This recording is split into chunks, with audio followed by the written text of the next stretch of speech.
They called it SIP, a simple name for a complicated nightmare. It wasn't advertised on billboards or splashed across social media feeds. It spread through whispers in dimly lit dorm rooms and hushed conversations in the back alleys of college towns. It was a ghost story that turned out to be real, a legend that offered a golden ticket out of the crushing weight of modern life.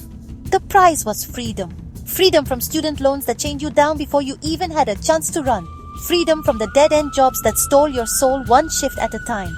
And then there was the other part of the prize, the mysterious grand reward that no one could ever quite describe, but everyone desperately wanted to believe in. It was the ultimate gamble for a generation that felt like it had nothing left to lose. Among the hopefuls was Maya, a brilliant art student whose scholarship had just been cut, leaving her staring down a future she couldn't afford. She saw SIP not as a risk, but as her only remaining path forward. Then there was Liam, who carried the heavy burden of his family's expectations. He was supposed to be a doctor, a lawyer, something respectable, but all he wanted was to escape the script written for him. He joined out of a quiet desperation, a last-ditch effort to claim a life that was truly his own. And there was Ben, who came for the thrill. He saw the fear in everyone else's eyes and mistook it for a challenge. He thought SIP was just a game, a story he could tell for the rest of his life, not understanding that some stories don't let you go. They were all drawn by different siren songs, but they arrived at the same shore. Desperation was the common thread that stitched their disparate lives together. It was the quiet hum beneath the surface of their forced smiles and nervous laughter. They looked at each other, sizing up the competition, but what they were really seeing were reflections of their own fears and shattered hopes. Each person was a mirror, showing the cracks in their own lives. They told themselves they were different, that they had a better reason to be there, a stronger will to win. But the contest didn't care about their reasons. It only cared about their thirst.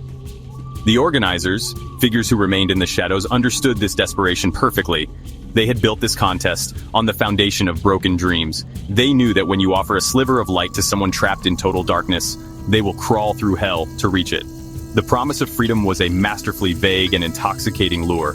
It meant something different to each contestant, a personalized key to unlock their own private cage. They didn't question who held the key or what the lock was truly made of. They just knew they wanted out, and SIP was the only door they could see. The contest began in a room that felt like it was pulled from a dream. It was a perfect circle with stark white walls and no visible doors or windows. In the center, a round table of polished obsidian reflected the single, unwavering light source from above. Each contestant had a designated seat, and before them sat a single, elegant glass of water. The simplicity was unsettling. The silence was heavy, broken only by the sound of their own breathing and the frantic beating of their hearts. The rules were projected onto the wall in crisp black letters. Drink your glass when the light turns green. Finish it before the light turns red. Do not stop. Do not spill. The one who lasts the longest wins. The first round was almost peaceful. The light turned green, and a collective sigh of relief filled the room as everyone drank. The water was crisp, clean, perfect. It felt hydrating, life-sustaining. For a moment it seemed like this might be easy. Ben even smirked, catching Maya's eye with a look that said, "See? Just a game." But Maya felt a chill that had nothing to do with the temperature of the water. She noticed the small, almost invisible cameras mounted in the ceiling, watching their every move. The room was not just a stage, it was an observation chamber. They were specimens under a microscope, and the test had just begun. In the second round, the twist arrived.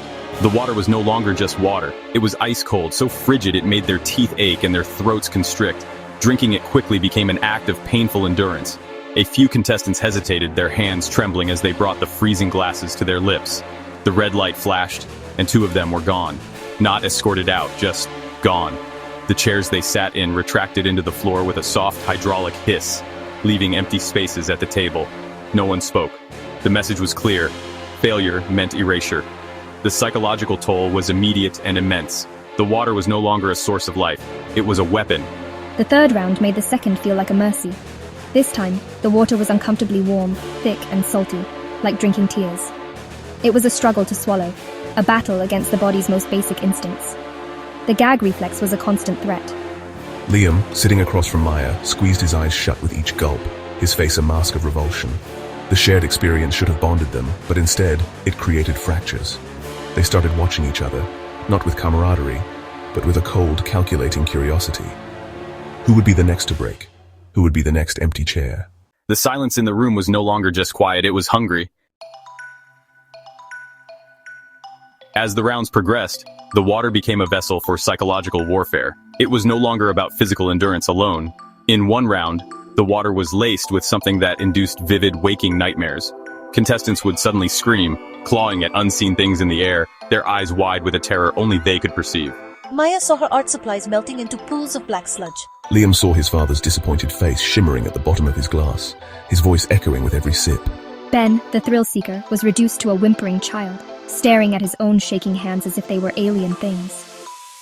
The game was no longer about drinking water. It was about consuming your own deepest fears. Trust, already a fragile commodity, shattered completely. The contestants, who had once shared nervous glances of solidarity, now saw each other as obstacles. Alliances were impossible when you couldn't even trust your own mind.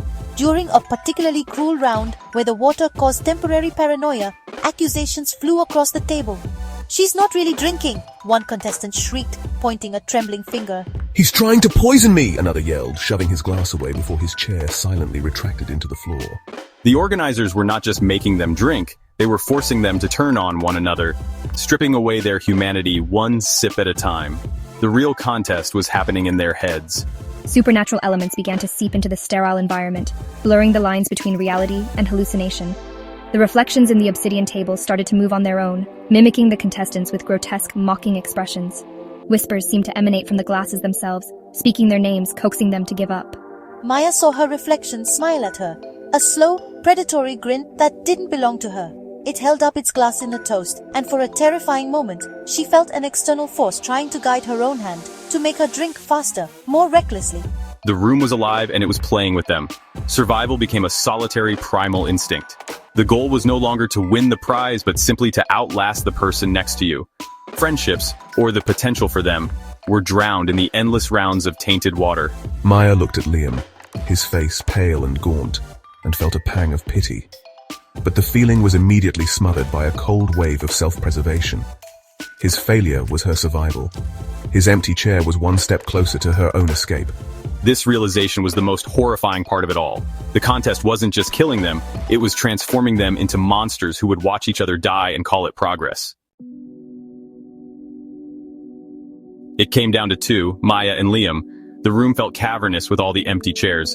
The silence was a physical weight, pressing down on them. They were exhausted, their bodies and minds pushed far beyond their limits. They didn't look at each other anymore. They just stared at the final two glasses on the table.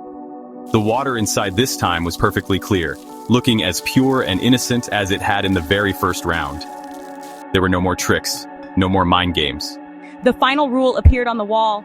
The last one to stop drinking wins. It was a simple, brutal test of will and biological capacity, a contest of who could literally hold more. The green light turned on and did not turn off. They drank, and drank, and drank. It was an agony that surpassed everything that had come before. Their stomachs bloated, their heads pounded. Every swallow was a monumental effort. Liam's hands began to shake violently. He gasped for air, water dribbling down his chin. He looked at Maya, his eyes pleading, but she couldn't meet his gaze. She focused on the image of her art, of a life free from debt, the dream she had clung to. But the image was blurry now, washed out. She kept drinking, her body screaming in protest, driven by an instinct that had long since replaced reason. Then, with a choked sob, Liam dropped his glass. It shattered on the floor and his chair vanished. Silence. Maya stood up, her legs unsteady. She had won. She was free.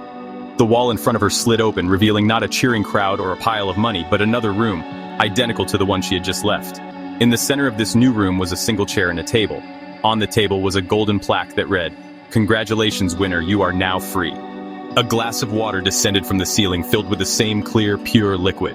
Her prize, she realized with a dawning, soul-crushing horror, was not an escape. It was a promotion. She was the new warden of this hell. Her freedom was the right to watch others suffer as she had. The grand reward was a throne in the heart of the nightmare.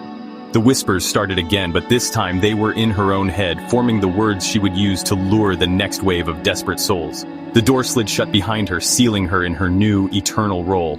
She was the ghost in the new story, the legend who had won. She picked up the glass.